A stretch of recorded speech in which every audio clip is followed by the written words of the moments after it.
منصف مزاج یا ضدی مزاج مفضول تھے، تو اب ان کے اوپر یہ حکم آیت تھا کہ افضل کبھی مفضول کی بیعت نہیں کرتا۔ میں اس مائک کے ذریعے سے پیغام بھی دینا چاہتا ہوں، کیا کہنا، یاد رکھیں حسین نے اسی لیے یزید کی بیعت نہیں کی تھی۔ وہ منصف مزاج ہو سکتا ہے، معصوم مزاج نہیں ہو سکتا۔ تو حسین معصوم مزاج تھے، معصوم مزاج ضدی مزاج سے بیعت کیسے کر لیتا؟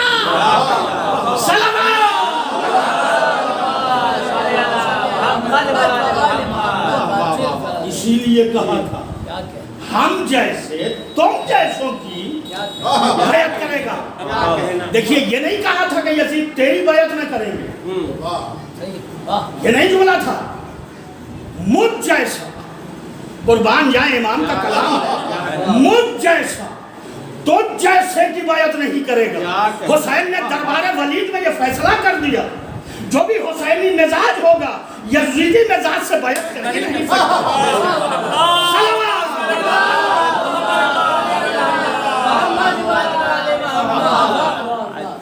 یہ ہے منصف، یہ ہے معصوم مزاج جو سب سے افضل ترین مزاج۔ بے شک۔ اس کے بعد دوسرا مزاج آتا ہے جس کو منصف مزاج کہتے ہیں۔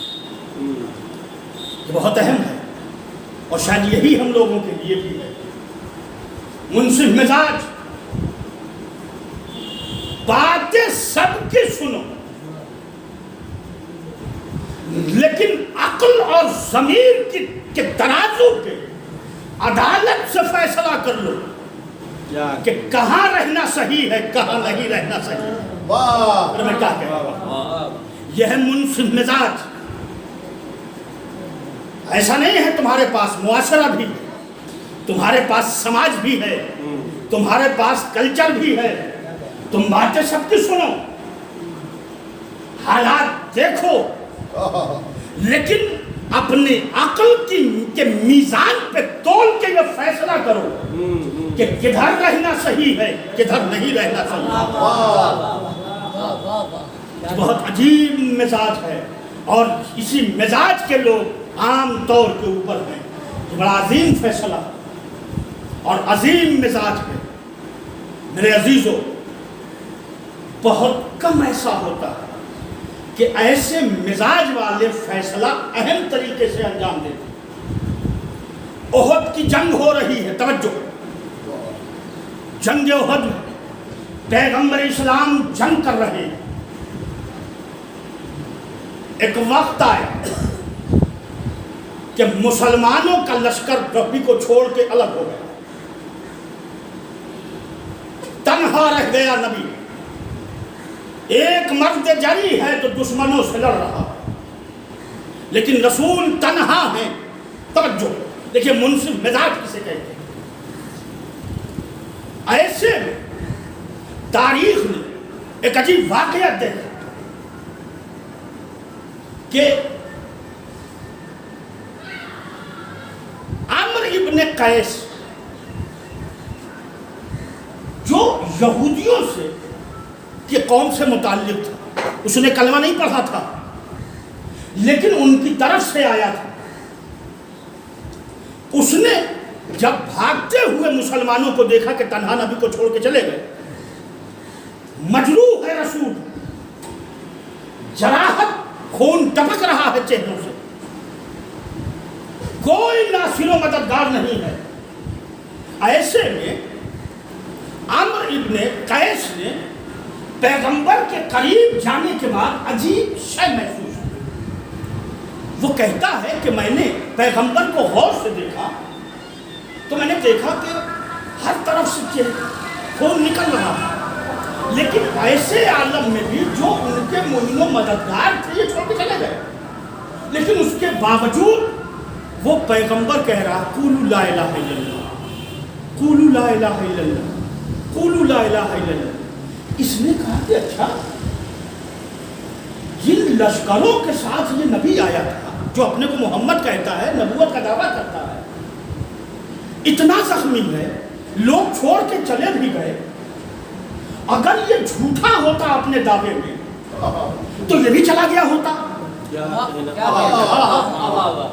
اگر یہ جھوٹا نبی ہوتا تو اتنی جراحت کے بعد, اتنی زخمی حالت کے بعد یہ بھی چلا گیا ہوتا کہ جب لشکر ہی چلا گیا تو ہم کیا کریں گے رہ کے. لیکن ایسے عالم میں بھی وہ کہہ رہا قولوا لا الہ الا اللہ, قولوا لا الہ الا اللہ. نہ اس کو اپنے زخم کا احساس ہے, نہ اپنے لشکر کے چھوڑنے کا احساس ہے, نہ تنہائی کا احساس ہے, خون بہہ رہا ہے, لیکن اس میں بھی کہہ رہا ہے کہ لا الہ الا اللہ. اس کا مطلب یہ ہے کہ یہ واقعی محمد اللہ کا رسول ہے. کیا کہہ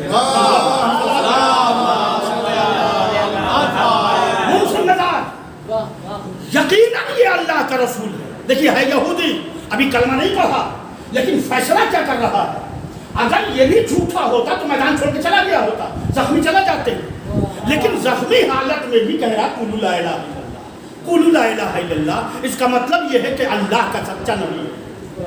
قریب گیا, جانے کے بعد کہتا ہے جب سب چلے گئے تو آج کیوں نہیں. کہا میں نے بھی تو دعویٰ کیا ہے محمد اللہ کے رسول ہونے کی. کہا اس جراحت میں بھی. کہا میں اس وحدہ لا شریک کو مانتا ہوں. کیا کہنا کہ جس کے ماننے کے بعد جراحت کا احساس ہی نہیں. اب اس کی عقل مزاج کا فیصلہ کیا, آواز دیتا محمد میں اب تک یہودی تھا, لیکن یہ استقلال محمد دیکھ کر, کیا استقلال محمد دیکھ کر میں فیصلہ کرتا ہوں آپ ہاتھ بڑھائیے, ہم اسلام قبول کرتے ہیں.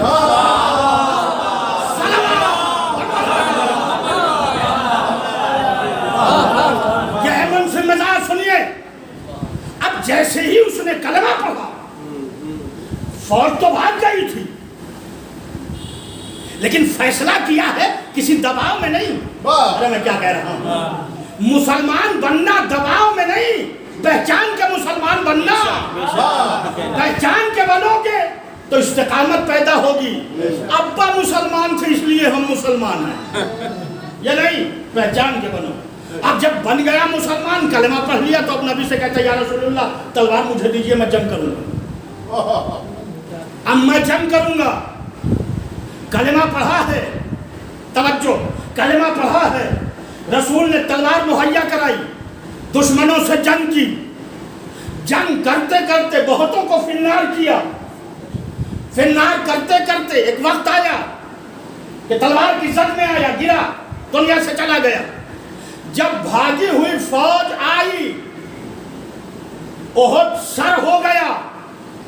ابو طالب کے لال نے تنہا جنگ کر کے جب مسلمانوں کو افتخار بخشا, اور اس افتخار کے صدقے میں جب یہ لوگ آئے معین و مددگار بن کے, تو پیغمبر نے جنگ کے بعد کہا لوگوں سے, اے میرے صحابیوں, جتنے مسلمان شہید ہوئے ہیں ان کی لاشوں کو دفن کرو. اب جو لوگ لشکری تھے یہ لوگ اپنے اپنے عزیزوں کی لاشوں کو لے کے دفن کرنا شروع کر دیا. لیکن جو لاش آتی تھی پیغمبر دیکھتے تھے. توجہ دیکھیں منصف مزاج, جو لاش آتی تھی پیغمبر دیکھتے تھے. جب سب دفن ہو گئے تو پیغمبر نے آخر میں کہا ایک لاش اور رہ گئی ہے, اسے بھی لے آؤ. کہا یا رسول اللہ ہم نے دیکھ لیا, اب کوئی مسلمان کی لاش نہیں ہے. کہا جا کے دیکھو. دیکھیے منصف مزاج, جا کے دیکھو. کہا یا رسول اللہ اب تو کوئی لاش ایسی نہیں ہے جو احد کے مقتل میں پڑی ہو. پیغمبر بنفس نفیس اٹھے. اٹھنے کے بعد اسی کے پاس پہنچے. ان کی موجودگی میں تو وہ اسلام قبول کر نہ سکا تھا. یہ پہچانتے کیسے؟ رسول نے کہا دیکھو یہ بھی مسلمان کی میت ہے. کہا یا رسول اللہ یہ تو یہودی ہے. مسلمان سمجھ رہے ہیں یہودی ہے. رسول نے کہا سنو یہ ایک ایسا سپاہی ہے جس نے نہ ایک وقت نماز پڑھی, نہ ایک وقت روزہ رکھا, نہ ایک وقت اسلام کا کلمہ پڑھا. بیعت لی ہمارے ہاتھوں پہ. جب سب چھوڑ کے چلے گئے تو اس نے ہمارے ہاتھ پہ بیعت لی. نماز نہیں پڑھی لیکن تم سے پہلے جنت کا حقدار ہو.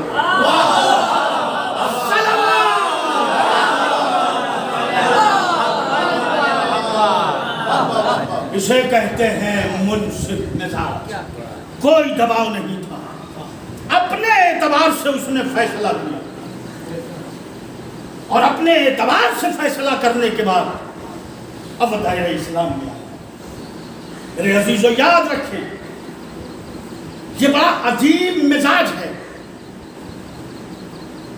ہم اپنے کو ان سے ملا دیتے ہیں.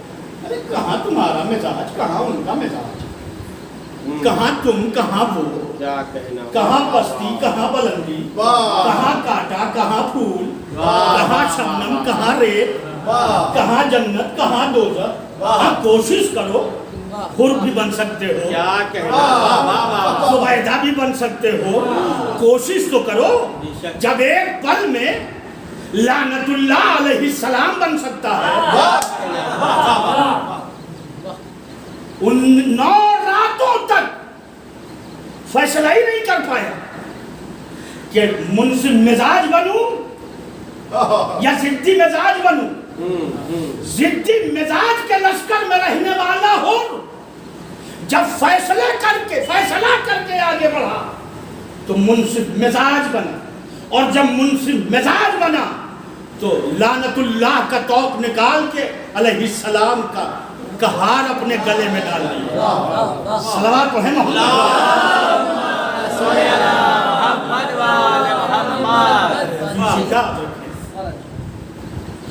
یہ مزاج ہے انسانوں کا. ہم بھی ہیں پورے زمین پہ جتنے افراد ہیں,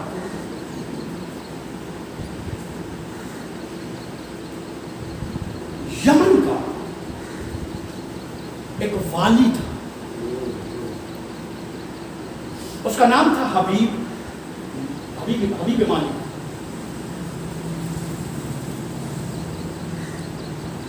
شہنشاہ والی تھا. بس آخری بات اور میں جس کا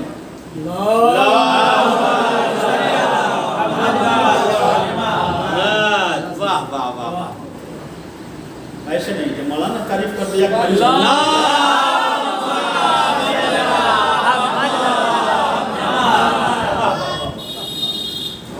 والی یمن. دیکھیے منصف مزاج, حبیب مالک نام ہے اس کا. بہت دولت, سلطنت, اقتدار, سب کچھ ہے. اس کی ایک ہی بیٹی, توجہ سے سنیے گا, ایک ہی بیٹی, وہ بھی 3 عیبوں سے, 3 نقوص سے متصف. اندھی ہے, آنکھ سے نہیں دیکھ سکتی, پیر ہے لنڈ, ہاتھ ہے بیکار. سوچئے جس کی ایک ہی بیٹی ہو اور آنکھوں سے دیکھ نہیں سکتی ہو, پیر سے چل نہیں سکتی ہو, ہاتھ سے لنڈ, اس کی کیفیت کیا ہو. اچھا ہمارے اور آپ جیسا بھی نہیں تھا کہ اس کے پاس ڈاکٹرز نہیں تھے, علاج کرنے کے لیے اس کے پاس پیسے نہیں تھے, والی یمن تھا تو تمام اس نے علاج کرایا لیکن ناکام. اسی عہد میں کسی نے اس کے کان میں یہ کہا کہ ایسا ہے کہ اتنا تم علاج کر رہے ہو, ایک کام کرو, چلے جاؤ مکہ. مکہ جانے کے بعد اس کو خانہ کعبہ کے حرم میں ڈال. ایسے ہی تم نا امید ہو چکے ہو, یہ بھی اب صحیح نہیں ہونے والی ہے, اس سے بہتر یہ ہے کہ اس کو لے جا کے وہاں ڈال. اللہ نے چاہا تو اس کو شفا دی, اللہ چاہے گا تو شفا دے. چنانچہ والی یمن نے 20,000 کا لشکر تیار, اور تیار کرنے کے بعد یہ یمن سے مکہ آ گیا. یہاں جب آیا تو اس نے شہر میں داخل ہونے سے پہلے اپنا خیمہ لگا کے وہاں اس نے استقامت. جب رؤسائے مکہ کو علم ہوا کہ والی یمن آیا ہے تو یہ لوگ استقبال کے لیے والی یمن کے وہاں پہنچے. کون کون تھا اس میں؟ ابو لہب، ابو جہل، ابو سفیان. یہ والی تھے اس زمانے میں، سردار تھے.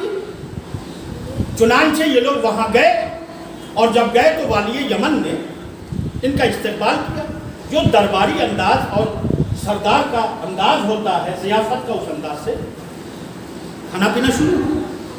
دوران میں گفتگو شروع. توجہ، دوران میں گفتگو شروع. اب جب گفتگو شروع ہوئی تو کچھ سماجی باتیں، کچھ سیاسی باتیں، کچھ ثقافتی باتیں، اسی میں مذہبی بات بھی آ گئی. تو ابو جہل نے کہا ایسا ہے کہ آپ تشریف لے آئے ہیں 20,000 کے لشکر کے ساتھ، اور آج کل ہم لوگ ایک ایسی آفت میں گھرے ہوئے ہیں کہ جس کا کہیں کوئی حل ہی نہیں نکل پا رہا. تو اس نے تجسس سے پوچھا کہ یہ بتائیے کہ کیا ہے، معاملہ کیا ہے؟ کہا رے بھائی ہمارے ہی خاندان میں، ہمارے ہی قبیلے میں ایک شخص ہے جس کا نام محمد ہے. صلوات پڑھیے.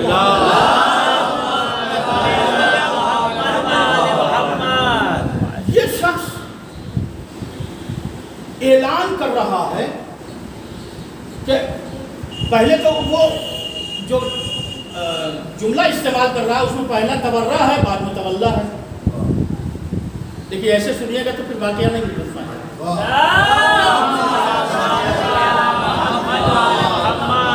پہلے تورہ ہے، بعد میں تولا ہے.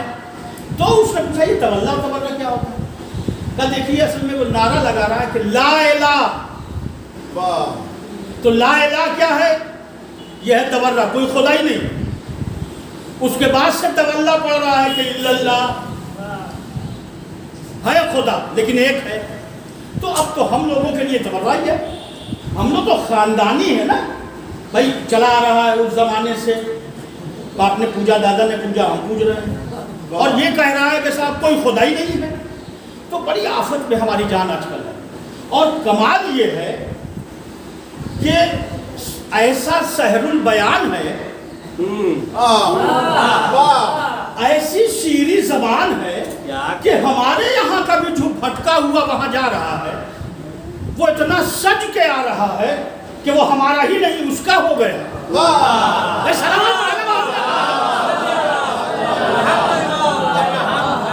تو جو ہماری طرف کے لوگ جا رہے ہیں وہ بھی نہ جانے اس کی زبان صداقت میں کون سا کیف کہ جا رہا ہے ہماری طرف سے ہو کے آ رہا ادھر سے ان کا. تو ہم بہت پریشان ہیں ہم لوگ. اچھا کمال یہ ہے کہ وہ ہے تو تنہا، باپ اس کے نہیں ہے، لیکن اس کا ایک چچا ہے. اس کا ایک چچا ہے جو اتنا جری ہے کہ ہم میں کسی کی ہمت نہیں ہوتی کہ اس کے مقابلے میں تلوار لے کے چلے جائیں. اس کا نام کیا تھا؟ اس کا نام ابو طالب ہے. جب کوئی مسئلہ آتا ہے تو وہ سینہ سپر بن کے کھڑا ہو جاتا. اب کسی میں ہمت ہی نہیں ہوتی کہ وہ محمد سے کہے کہ ہمارے خدا کو برا بھلا نہ کہو. اچھا کمال یہ ہے کہ ابو طالب ہی نہیں کھڑے ہوتے. ابو طالب کا ایک بیٹا ہے علی، جو علی ایسا ہے کہ فن حرب و ضرب میں اس کا کوئی جواب ہی نہیں ہے. کوئی جا ہی نہیں سکتا تلوار لے کے علی کے سامنے. تو اب محمد کو روکے کون؟ محمد کو کون روکے؟ اتفاق یہ ہے کہ حضور آپ تشریف لے آئے. آپ تشریف دیکھیے، یہ جو آج کل کا ماحول ہے اس ماحول سے کتنا ملتا جلتا. کیا کہنا. حضور ایسا ہے کہ ہم لوگ آج کل بہت پریشان ہیں. تو 20,000 کا لشکر تو آپ کا ہے اور اتنا ہی لشکر ہم انتظام کر دیں گے. ایک کام کیجیے، آپ اسے بلائیے. آپ کا روب اتنا ہے کہ آپ کے کہنے پہ ہو سکتا ہے وہ مان جائے لیکن مانے گا نہیں. دیکھیے حق بیانی وہاں بھی ہے. ہو سکتا ہے کہ لاہو لشکر دیکھ کے آپ کے کہنے پہ مان جائے لیکن ہمیں یقین ہے کہ وہ مانے گا نہیں. ارے بھائی کیا کہہ رہا ہے، وہ مانے گا نہیں. لیکن اگر نہیں مانتا ہے تو لشکر تو آپ کے پاس صحیح ہے اور اتنا ہی لشکر ہم دے دیں گے. تو اگر نہیں مانے گا تو پورے خاندان کو ختم کر دیجیے گا, کھیل ہی ختم ہو جائے گا. یہ تاریخ سے جملہ لکھا. اس کے بعد ابو جہل کہتا ہے حضور لیکن یاد رکھیے ہمارا نام نہیں آیا.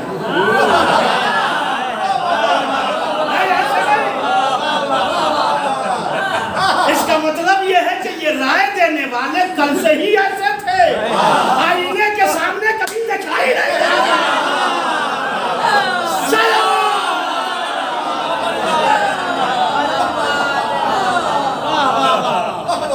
سب تو صحیح ہے, سب صحیح ہے, لیکن ہمارا نام نہیں آنا چاہیے. آپ اپنی طاقت کا تباہ اس کو بٹائیے. اچھا ٹھیک ہے, بڑا آدمی تھا, دولت مند تھا, اتنا چڑھانے کے بعد تو چڑھی گئے. ہمارے یہاں کہاوت ہے نا, بڑے آدمی کو ذرا لقمہ دے دیجیے کافی ہے, اس کا ساتھ پیچھے ہٹ جائیے. ارے صلوات پڑھے نا.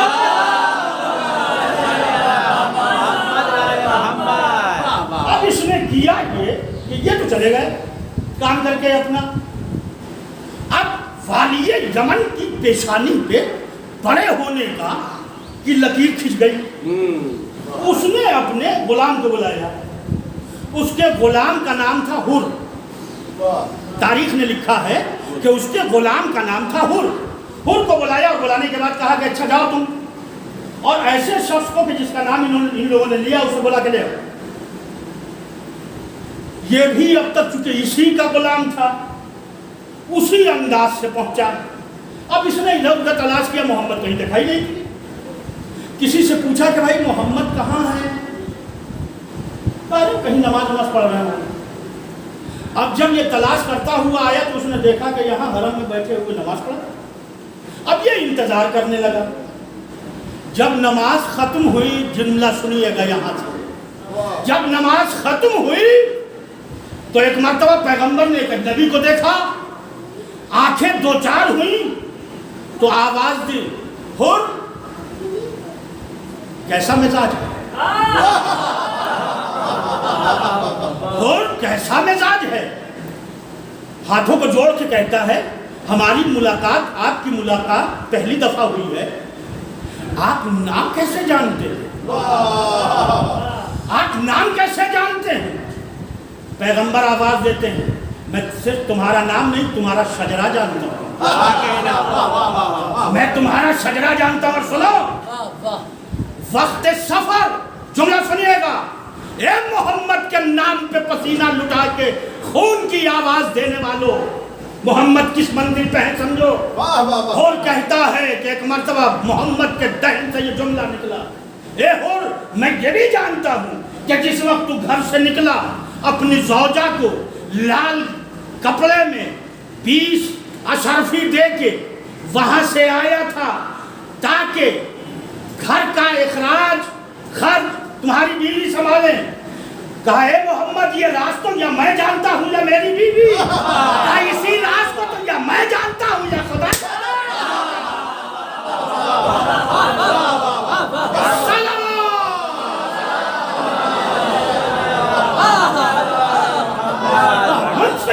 کسے کہتے ہیں میرے عزیزوں, ایک مرتبہ کہتا ہے محمد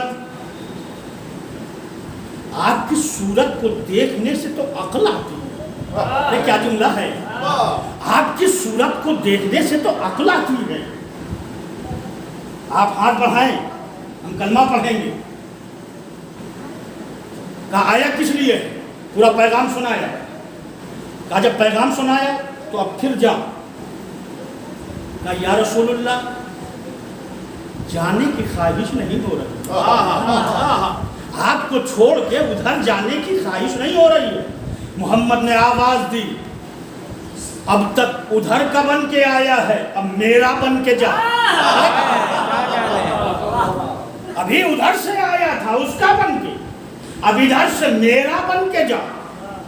اور جا کے کہہ دینا قربان جائے محمد کی فصاحت و بلاغت دینی نہ کے. آواز دیتے ہیں جا کے کہتے پیاسا کنویں کے پاس آتا ہے, کنواں پیاسے کے پاس نہیں جاتا.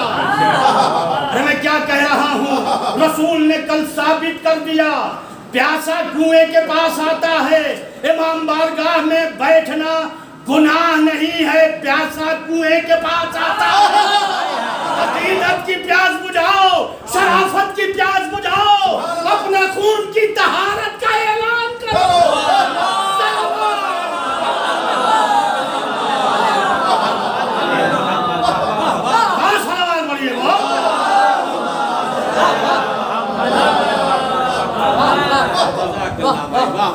اور ابھی تو ان کا بن کے آیا تھا، میرا بن کے جا۔ اور یہاں سے چلا، پوچھا حبیب نے کیا ہوا؟ کہا اس کے چہرے کو تو دیکھ کے عقل کا دروازہ کھلتا ہے، وہ اپنے دعوے میں صحیح ہے۔ کہا کیا ہوا؟ آیا نہیں وہ؟ کہا اس نے کہا کہ پیاسے کو ضرورت ہے، کنویں پہ آئے۔ پیشانی پہ بل آ گئے، اٹھا، آیا پیغمبر کی خدمت میں، آواز دیتا کہ ہمارا کیا پیغام نہیں پہنچا آپ کے پاس؟ کہا بھائی حبیب، بھائی حبیب، میرا پیغام پہنچا؟ کہا تبھی تو آیا۔ کہا آپ آئے کیوں نہیں؟ کہا آپ کو میری ضرورت ہے، میری آپ کو نہیں۔ بے شک۔ کہا اچھا یہ بتائیے کہ آپ نے ہمارا نام کیسے جانا؟ کہا تم نام کی بات کرتے ہو، ہمیں پورا شجرہ جانتا ہوں۔ یاد رکھیے گا، شجرہ پیغمبر جانتے ہیں۔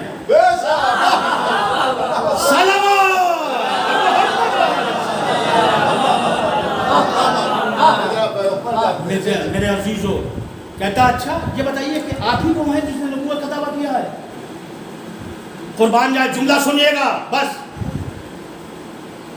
آپ ہیں وہ کہ جنہوں نے نبوت کا دعویٰ کیا؟ کہا نہیں، میں نے نبوت کا دعویٰ نہیں کیا، دعویٰ تو عیسیٰ نے کیا تھا۔ بہت آسانی سے سن لیا، دعویٰ تو عیسیٰ نے کیا تھا، پیدا ہوتے ہی کہا انی عبداللہ و آتانی الکتاب وجعلنی نبیّا، انی عبداللہ آتانی الکتاب وجعلنی نبیّا، میں اللہ کا بندہ ہوں، مجھے نبوت عطا کی گئی ہے اور صاحب کتاب ہوں۔ دعویٰ عیسیٰ نے کیا تھا، میں 40 سال تک تو خاموش رہا۔ اگر مجھے دعویٰ کرنا ہوتا تو پہلے ہی دن سے دعویٰ کیا ہوتا۔ میں نے 40 سال تک خاموش رہ کے لوگوں کو بتایا کہ میں نے دعویٰ نہیں کیا۔ 40 سال کے بعد اللہ نے کہا کہ اب دعویٰ کرو۔ میں نے نہیں کیا، اللہ نے کروایا۔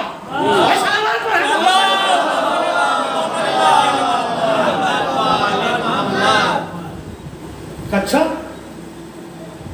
اب محمد اللہ کے رسول ہیں؟ کہا ہاں۔ کہا کوئی دلیل؟ بس آنکھیں کھول کے، شعور کی نگاہیں ہماری طرف وا کر کے، مجلس کے اختتامی منزل میں کیا دلیل ہے آپ کے پاس کہ آپ نبی؟ لسان اللہ نے، طٰہٰ نے، یاسین نے، مزمل نے، صاحب مدثر نے اپنی فصیح زبان کو وا کیا، آواز دی، میری نبوت کے دلیل کے لیے یہی کافی ہے کہ پلٹ کے جا اپنی بیٹی کو دیکھ، تیری بیٹی شفا یاب ہو چکی ہے۔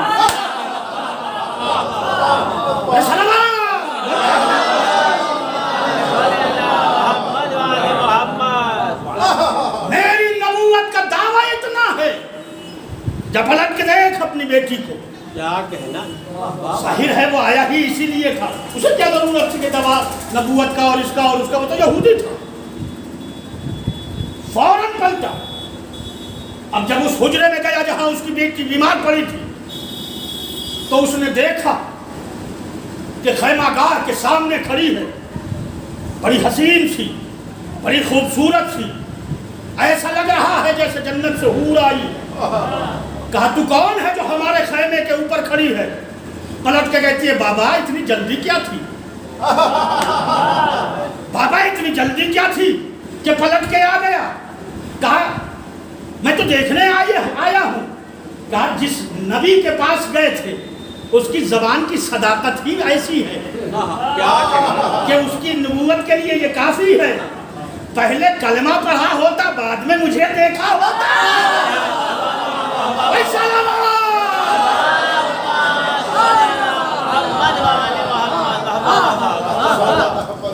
پہلے محمد کے ہاتھ پہ کلمہ پڑھا ہوتا. کہا یہ کیسے ہوا؟ کہا سنو، وہ رحمان ہے، رحیم ہے، قدوس ہے، ستار ہے، قہار ہے، جبار ہے، رحمان ہے، رحیم ہے، مالک یوم الدین ہے. ممکن ہی نہیں کہ جس کے صدقے میں ساری کائنات خلق ہوئی ہو وہ اگر دعا کر دے تو اللہ اس کی دعا مستجاب نہ کرے. یہ محمد کی نگلی ہوئی دعا تھی کہ ہم دیکھنے کے لائق ہو گئے، ہاتھ کام کرنے لگا، پیر اس لائق ہو گیا، دوڑا ہوا پہنچا، آواز دی بیٹی نے پہلے، تم نے محمد کو اپنے جیسا سمجھ لیا ہے. اب حبیب وہاں پہنچا، پہنچنے کے بعد کہتا ہے لائیے اپنا ہاتھ بڑھائیے. اب تک یہودی تھا، اب تک میں دوسرے مذہب پہ تھا، لیکن اب آپ ہاتھ بڑھائیے، ہم آپ کے ہاتھ پہ بیعت کرتے ہیں. میرے عزیز و تاریخ لکھنے والے نے لکھا ہے حبیب وہ تنہا والی یمن تھا اس وقت جس نے محمد کے ہاتھ پہ بیعت کی، اور یہ بیعت چھپائے رکھا اس وقت تک جب تک دنیا سے گیا نہیں.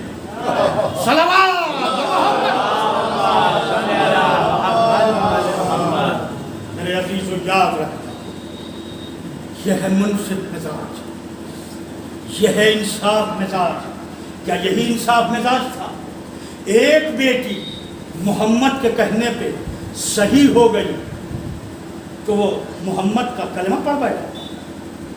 جس نے پوری دینت پاک کی، تمہیں شرافت سکھایا ہے، جس نے تہذیب سکھائی ہے، جس نے قرآن دیا ہے، جس نے کعبہ دیا ہے، جس نے انسانیت بتائی ہے، جس نے ظلمات سے نکال کے نور تک پہنچایا ہے، کیا اس کے لیے یہی زیبا تھا کہ پیغمبر کے مرنے کے بعد اس کی بیٹی کے گھر پہ آ کر لکڑی لے کے چلے آئے اور آواز دی ارے خلو ابوالحسن، ابوالحسن کو نکال دو ورنہ میں گھر میں آگ لگا دوں گا.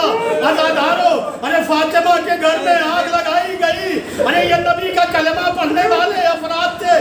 عزادارو، ارے ماں ہے، گھر میں ماں ہے، جلتا ہوا دروازہ ارے ایسے گرایا جب جلتا ہوا دروازہ ارے ماں کے پہلو پہ پڑا، آواز دی فضا. جزاکم خیر الجزا. عزادارو، امت نے عجب رسول کو اور رسول زادیوں کو اور رسول کی اولاد کو ارے اجر رسالت عطا کرتے ہوئے دیکھا ہے. میرے عزیزو، یہ وہی مدینہ ہے جہاں رسول کی عزت تھی، یہ وہی مدینہ ہے جہاں رسول کا وقار تھا. لیکن یہی مدینہ ہے جب ایک بیٹا اپنی ماں کی لہر پہ آ کے کہتا ہے اماں اماں بیٹا کربلا جا رہا ہے ایک چراغ جلانے کے لیے. ارے ماں بیٹا نہیں آئے گا. بیت مرتبہ تربت زہرا ہلی، آواز آئی میرے لال ایسا نہیں ہے کہ تم کربلا ہوگا اور تیری ماں تربت میں ہوگی. عزادارو، ماں کی محبت عجیب ہوتی ہے. یہی وجہ ہے کہ حسین جب رسول کی قبر پہ آئے تھے اور رسول کی قبر کی تعویذ سے لپٹ کے بیان کر رہے تھے تو آواز آئی تھی ارے 3 دن سے تیری مادر کو نہیں قبر میں چین. ارے سب کو آئی تھی میرے پاس یہ کرتی ہوئی بہن. ارے گھر میرا لٹتا ہے، فریاد رسول الثقل ہے. ارے میرا گھر چھوڑ کے جاتا ہے میرا لال سے. کہنے آئی ہوں کہ منہ قبر سے موڑوں گی میں، ارے اپنے بیٹے کو اکیلا تو نہ چھوڑوں گی میں. عزادارو، ارے ماں نے جو کہا تھا ارے اسے پورا کیا ہے. روایتیں کہتی ہیں کہ جب حسین کا سر اس مقام پہ پہنچا جہاں دیکھنے والے نے دیکھا، بڑی منت و سماجت سے ارے اس چاہنے والے نے حسین کا سر خریدا، لیا نہیں خریدا ہے. اور خریدنے کے بعد حسین کا سر لے کے آیا اور لے کے آنے کے بعد تخت بچھایا، پاک کپڑا کپڑا رکھا، حسین کے چہرے کے اوپر جا بجا خون کے نشان تھے۔ ارے وہ شخص بیٹھ گیا، اس نے حسین کے چہرے سے خون کے داغ کو مٹانا شروع کیا۔ جیسے جیسے ارے خون ہٹتا جاتا تھا، اس کے ذہن میں خیال آتا تھا، یہ چہرہ ہم نے کہیں دیکھا ہے، یہ چہرہ ہم نے کہیں دیکھا ہے۔ جب چہرے سے ارے خون صاف ہو گیا تو ایک مرتبہ اس کی زوجہ دوڑی ہوئی آئی، آ کے کہتی ہے، اے راہب اتنا بتا یہ کس کا سر لے کے آیا ہے؟ کہا کیا ہوا؟ کہا جب سے یہ سر آیا ہے فلاں حجرے میں ایک بیوی ہے جو ایسے رو رہی ہے جیسے اس کی کوکھ اجڑ گئی۔ ایک مرتبہ سر حسین سے آواز آئی، اے راہب، ارے میں نے وعدہ کیا تھا میں تیرے گھر آؤں گا۔ اے راہب میں آ گیا، ہاتھوں کو جوڑ کے کہتا مولا وہ کون بیوی ہے جو حجرے میں رو رہی ہے؟ حسین کہتے ہیں وہ میری دنیا ماں، ارے فاطمہ زہرا ہے، جہاں جہاں میں جاتا ہوں میری ماں۔